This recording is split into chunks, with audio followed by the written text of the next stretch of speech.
Writing a review article. For a lot of us in research, it feels like a rite of passage.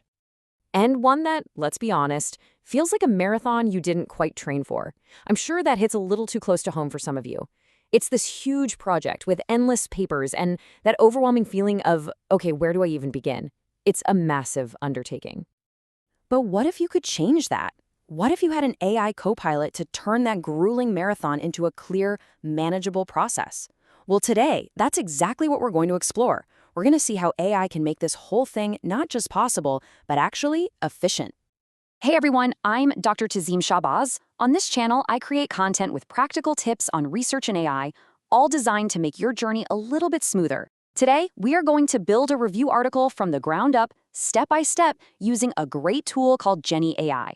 If you get some value out of this, do me a favor and hit that subscribe button and share it with your colleagues. Okay, let's get into it. Step 1 is all about planning, and I can't stress this enough. This is the most critical step. Getting your plan right from the start saves you from so many headaches down the road. It's all about building that solid foundation. So the planning phase really boils down to 3 key decisions. First, deciding what kind of review you're even doing. Second, drafting a protocol to keep your work transparent and reproducible.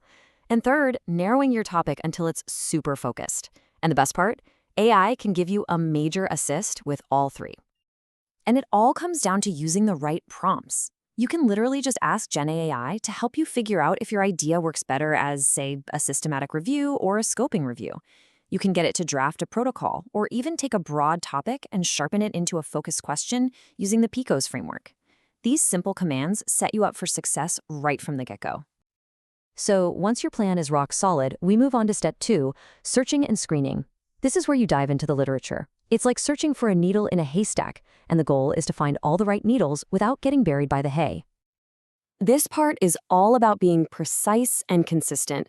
With a simple prompt, you can get Jenni AI to generate these really complex, reproducible search strings that work across different databases like PubMed and Embase. And this second prompt here? It's a game changer for teamwork. You can feed it your rules and have it classify a few abstracts, which helps get your whole team on the same page for screening. It's a super fast way to make sure everyone's consistent. All right, so you've found your final set of papers. Awesome. Now comes the really meticulous part, pulling out all the key data points and assessing the quality of each study. And this is often one of the most time-consuming parts of the whole process. And this is where AI can be a massive, massive time saver. You can upload a PDF and get a structured summary back in seconds, or have it create a data extraction template for you. It can even take a first pass at a risk of bias assessment. But, and listen, this is so important. The AI is your assistant. It's not the final word. You, the researcher, must go back to the original paper and verify every single piece of data it gives you. Okay, our data is extracted, it's quality checked, and now it's time to write.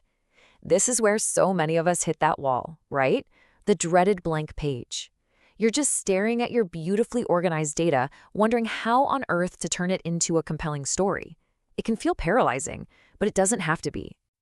Think of the AI as your drafting partner, the perfect tool to smash through writer's block. You can ask it to draft an introduction, structure your entire method section according to PRISMA guidelines, or even whip up a structured abstract from your results summary. It's like it builds the scaffolding for you, which frees up your brain to focus on the really important stuff, refining the arguments and telling the story. Now, we've seen just how powerful these tools can be, and that brings us to what I think is the most important part of this whole conversation, using them ethically and responsibly.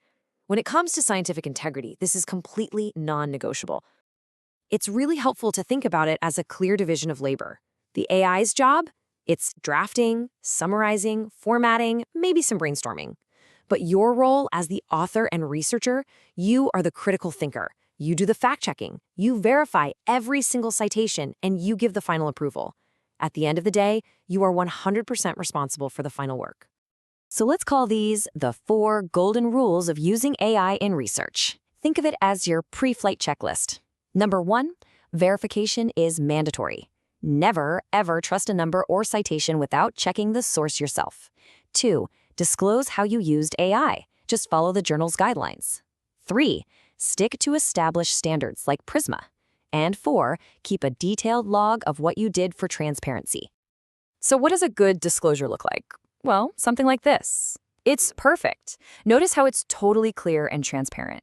It says exactly how the tool was used for drafting and polishing, and then explicitly states that the human authors verified all the facts and citations. That's the standard of integrity we should all be aiming for. So, what's the big takeaway from all this? Is it to let AI do your work for you? No way. The goal is not to replace your thinking, it's to supercharge it. By letting AI handle the repetitive, tedious tasks, you free up your own time and energy to focus on what humans do best: analysis, interpretation, and telling a powerful scientific story. It really is about turning that research marathon into a well-paced sprint. I really hope this step-by-step guide has given you a clear roadmap to get started on your next review article. For more practical insights on research in AI, make sure you subscribe to the channel, and maybe share this with a friend or colleague who's on their own research journey. Thanks so much for watching.